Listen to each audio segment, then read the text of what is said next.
Good evening again, YouTube. It's your guy J Crew to you coming at you yet again with another video here on this Sunday, April 30th, 2023. And I'm going to continue on with the theme that I established with my last video that I just posted up about that idiotic Georgia trainer got Mark Taylor with another coach that you all probably are at least more familiar with on a worldwide scale by the name of Phil Jackson.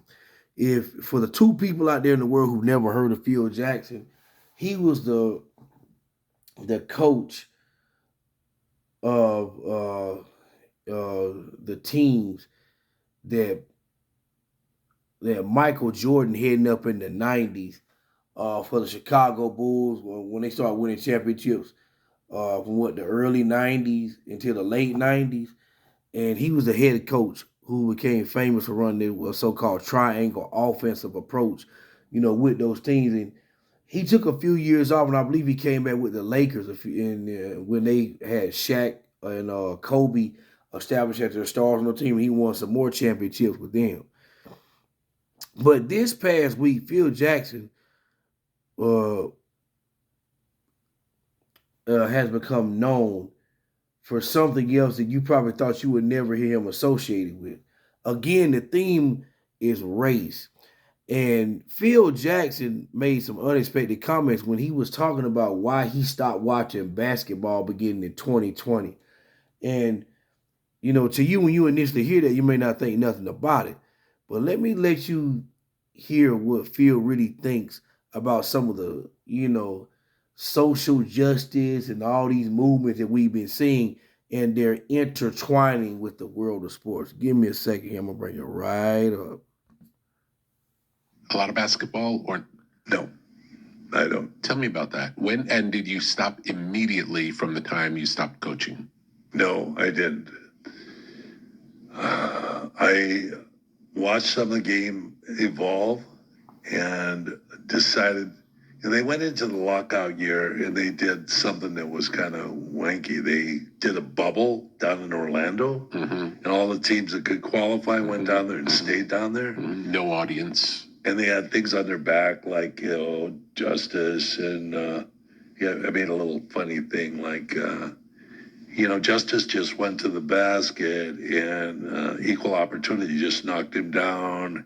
And somebody had another name for a guy who has jersey in the back of a jersey, had some other slogan. So my grandkids thought that was pretty funny to play up those names. Do you still watch a lot of basketball or no? I don't. Tell me about that. When and did you stop immediately from the time you stopped coaching? No, I didn't.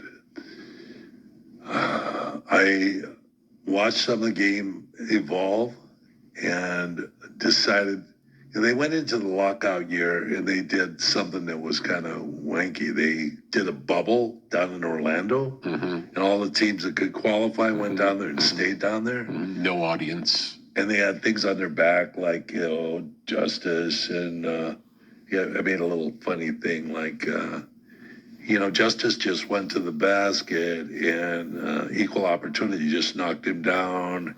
And somebody had another name for a guy who has jersey in the back of a jersey, had some other slogan. So my grandkids thought that was pretty funny to play up those names. Do you still watch a lot of basketball or no? Yeah, I didn't want to go into the third straight Phil Jackson ramble there. You heard the first two loops of it. And what Phil Jackson was basically saying was that he didn't like the intertwining of social justice movements with sports. He basically was saying, well, man, when I watch a basketball game, I just like to watch basketball. I don't want to see any sort of social justice arc to the entertainment I'm enjoying. I didn't really come there for that. And let me say this. With the last video of Mark Taylor, I think that video was pretty vitriolic, and it was obviously that guy's a racist. Let me say why I don't necessarily think that about Phil Jackson. Number one, I've come across people who I know not to be racist, who are both white and black, who said they don't care to see that stuff being put as an emphasis in the world of sports when it comes to social justice. There have been black people I've run across who think that it really has not really done anything to improve um, the sort of understanding between blacks and whites and other races. It hasn't done nothing to impact social justice, but rather they've seen stuff like what Phil Jackson was describing as just a worthless gesture. And and I have a colleague that I work with who thinks that way. That when he looked at it, he and like Phil Jackson was what Phil Jackson was saying with a lot of our basketball players, instead of wearing their names on the back of their jerseys, it had like a social justice concept, like justice, affirmative action, freedom, stuff like that. He's like, why am I seeing that? Why is the NBA doing that? It's not really impacting the area of social justice.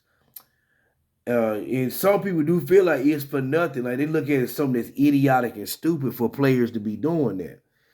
And Phil Jackson was in particular talking about during our pandemic that we went through 2020 through 2023 through 2022.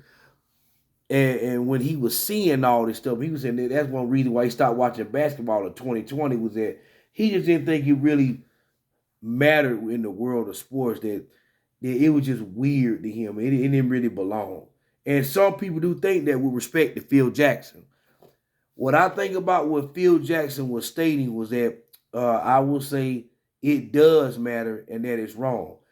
Leagues like the NBA are saying that we are at least acknowledging that these concepts have some worth, such as freedom, social justice, equality, affirmative action. Those concepts have worth in our society, and we're not ignoring it.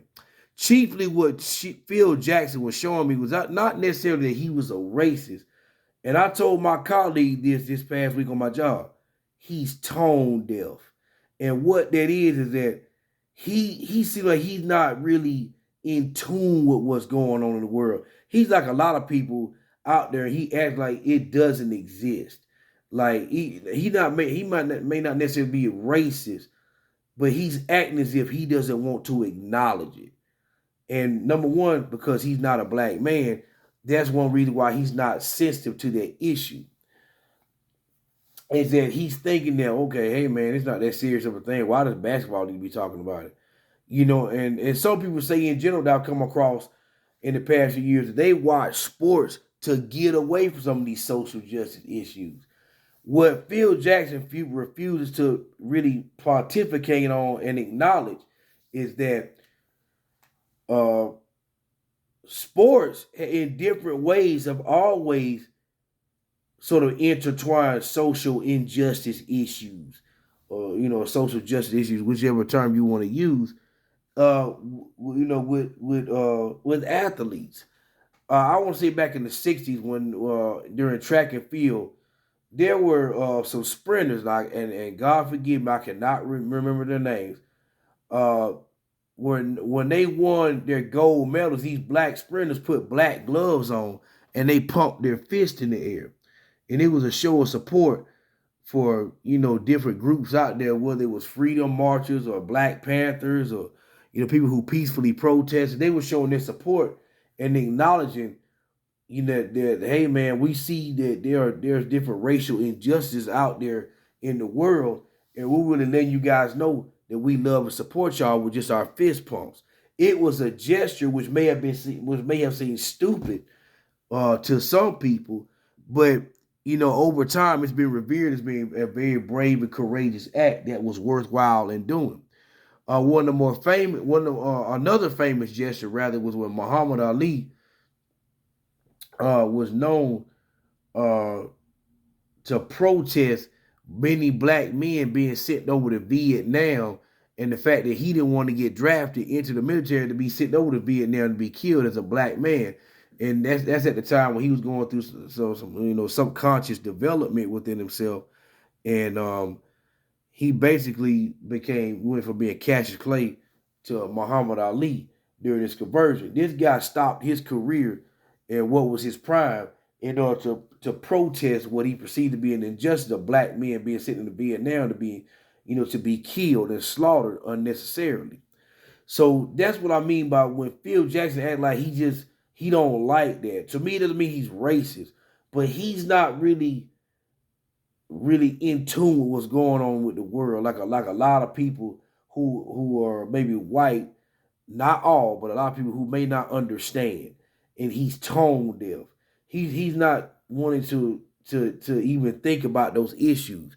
What's really kind of disappointing for me to hear that with Phil Jackson was like, okay, even when you were coaching black players, whatever their issues were racially, you weren't sensitive to that. You didn't care about them, even though that's who you're coaching, even though that's who is helping making you money. And like I said, that could be one comparison between him and Mark Taylor was that both of them are coaches and they train black athletes and they coach black athletes. But again, Phil Jackson wasn't what his remarks weren't as vitriolic. And again, I've heard a lot of people of different backgrounds that have his view. And I think that's basically what he was saying was that he wasn't saying that he don't like black people, but he don't like intertwining the world of sports with, racial and social injustice issues. And I just don't think that he lives in reality. Keep in mind, Phil Jackson, he is like the traditional guy that kind of it was known to bar hop and party within the city and always be seen on the social scene. He's been living like in the country. When I say in the country, like in the woods somewhere. Down south when we say something is real country, we say you're out in the woods somewhere. Not that you're outside of the United States, or that you're just kind of outside the territory of America, but you're living in some area within our country that's real quiet, that's out in the woods where you can sort of get away from the world as it is. And I think that's what Phil Jackson been living with his family. He's been like in his own mind a whole nother world, which he's not used to seeing some of these social injustice issues like front and center. And so it's almost like he's tuning it out willingly when he was not watching basketball. And unfortunately, I think what Phil Jackson needs to learn in order to connect with people and get back on people's good side, should he choose to either reestablish friendships with players or the sports world for a possible future coaching opportunity, is that you have to be in tune with these issues. Our world is just not black and white. Like it's gonna be many shades of gray. And these racial issues have to be acknowledged. You can't just want to just think about basketball when you're coaching black players. They're going to probably want to talk to you about some of these social issues. And that's what Phil Jackson and people like him have to understand. You can't be so tone deaf like that. You can't act like, well, I don't know why they're doing that. I think it's stupid. I think it's idiotic. What's the point of that? If you've been watching TV or just been on the internet on your cell phone, you probably should have been in tune to what's going on. And it will sort of make you have more of a conscience about stuff like that. And again, if you don't like seeing that stuff, just look at it for the basketball aspect. Stop looking at the uniforms like that. If you don't like it. To me, that's a simple fix that he just isn't acknowledging. So while I'm not surprised, it was a bit disappointing, given that, Phil Jackson's been around a lot of black folks who've helped him really ascend to being perceived as a coaching god in the world of sports. It's your guy J. Crew to you, coming at you with another video here. If you like the video, hit the like button. If you want to subscribe, hit the subscribe button. Y'all have a good one.